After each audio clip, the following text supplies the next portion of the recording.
Belling the cat. Once, a great number of mice lived in a shop. They ate the fresh, tasty food that was kept in the shop. They were having a great time and grew fatter day by day. Squeak, squeak, squeak. Oh, how should I get rid of these mice? I think we should keep a cat as a pet. The shopkeeper brought a big, fat cat in the shop to get rid of the mice. From that day the cat began to catch the mice. The mice were afraid of the cat.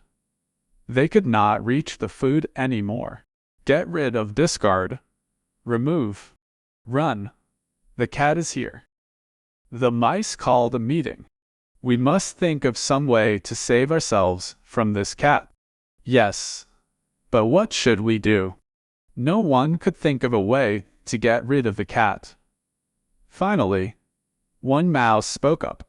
We should bell the cat, so that whenever the cat is around, we would hear the sound of the bell and quickly run back to our holes.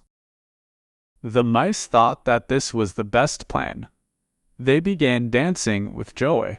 Who will bell the cat? Just then, the cat came, and the mice ran for their lives, leaving the bell behind.